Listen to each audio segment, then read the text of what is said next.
This is a quick video to help you get started with assignment 15 floor plan.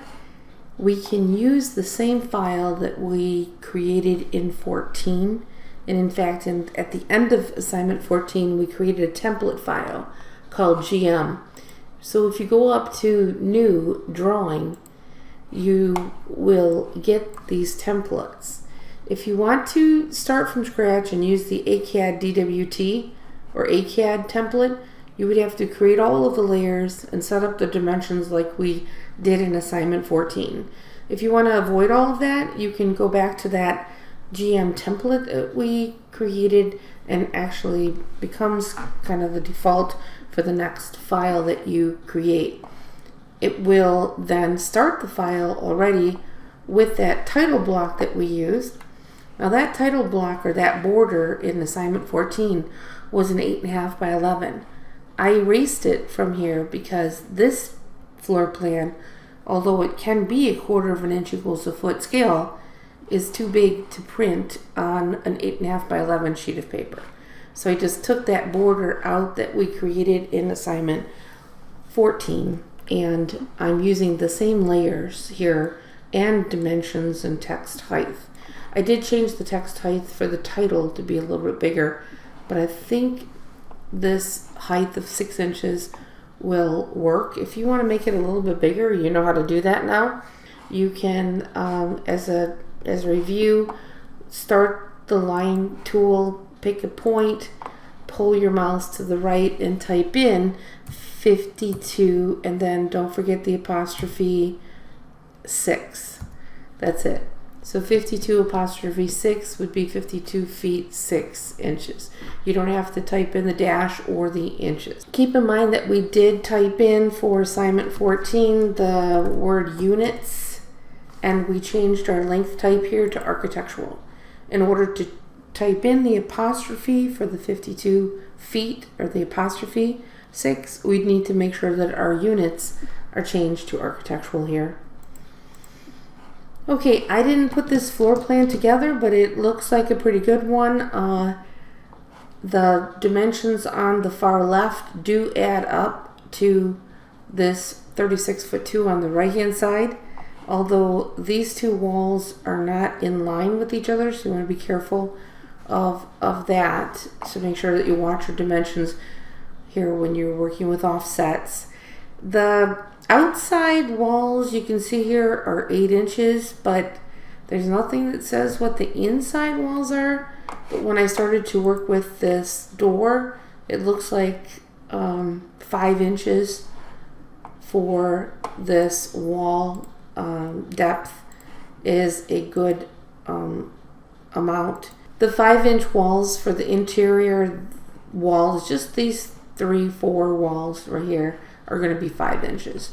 And what that does is it gives us enough room here to create a door that has a 2-inch frame, and it's a 3-foot door. So this line right here is 3 feet. We did use here the arc called start end direction in the last video, where you click on the start and the end of the arc, and then you pull your mouse in the direction you want to go in for the arc.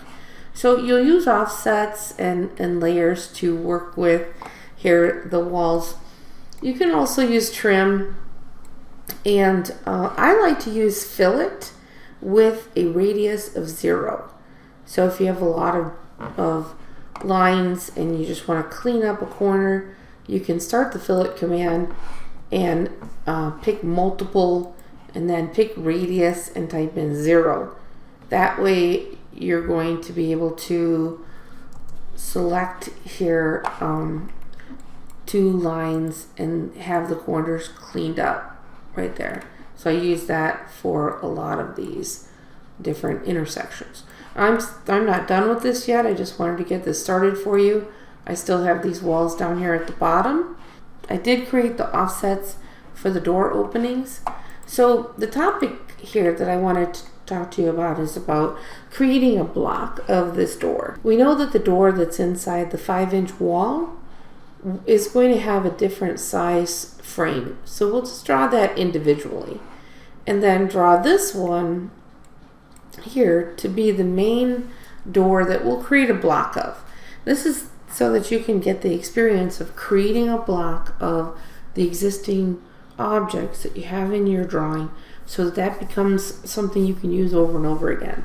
So I've got the objects that I want to use for the block. I can go up to the block panel and pick Create right there. By using this dialog box, we're going to be able to give it a name. So I'll just call this door. And if you have a bunch of different size doors, you can also make it a 3-foot door, or whatever the door dimension is, 36 for 36 inches. But I'll just go ahead and put door. And then what you're doing here is you're creating an insertion point. That's the point at which you want to insert it back into your drawing. And I'll show you about this one as we insert it. Here I'm going to pick this icon just to the left of Pig Points. And in order for me to use this door in these openings that I'm going to create, I'm going to pick an insertion point here at the corner of the door and the frame. Then I'm going to select the objects. There's an icon right here to the left of select objects. You can select that.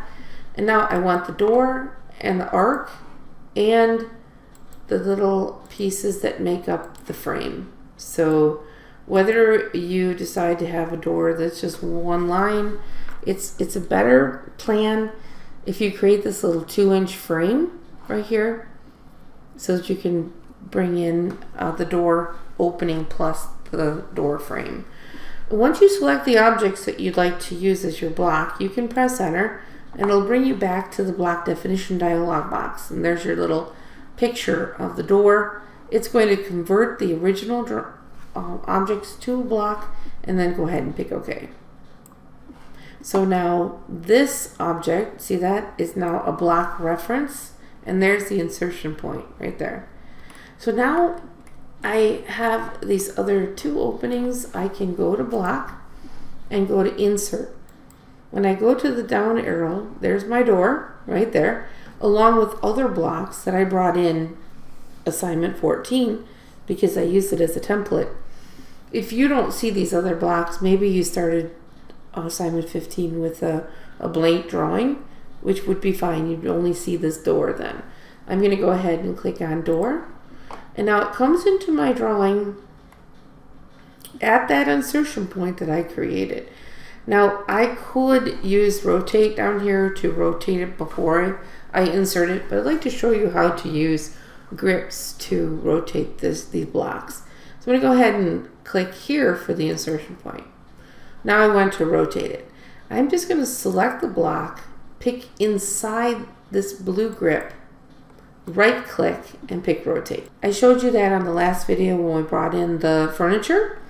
So now I can pull my mouse up or whatever direction you want to use to rotate it, and I'll go ahead and click. There's my my block. Now I do need to mirror it, so I might have to mirror it and then move it over. You can go ahead and get that experience. One way to mirror it is to use this grip again, right? So you can click on it, right click, pick mirror, right? Pull your mouse straight up. You see I can see it kind of mirroring to the other side, and click. It mirrors it over, but now I have to move it so that it can be within this opening. So I'll click on this blue box again, pull it over, and click. Now I've got it in place, and that's the opening right there. So once you have that, it's your choice to insert it again, or a better choice, because we've already mirrored it and rotated it, is to copy it.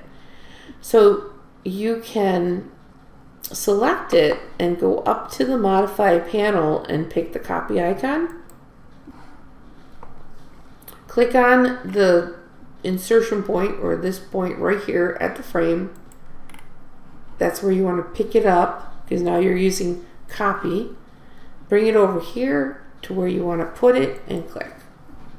And now you have the 2 doors in place, and you're able to trim and work with making it look like this project. Now this project, the hard copy doesn't have the 2-inch frames. It's up to you. I'm going to let you decide. The 2-inch frames make it look better for your portfolio, but if you just want to make it look like this hard copy here, that's fine.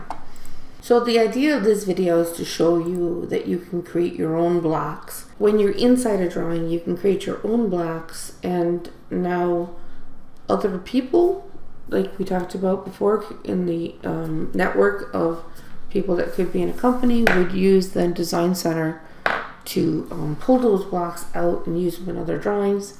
You can also go to Insert and down to Blocks from Libraries. And that would be outside files, external files that you can buy or get for free online of all of these different objects that you don't have to draw over and over again. You're creating a library of those objects. When you click Blocks from Library, you'll be able to navigate through to find those blocks. I just wanted to show you. I wanted to show you that as an option because you can insert external DWG files. I'll be coming back to that topic later on this semester so that you can insert one drawing into another.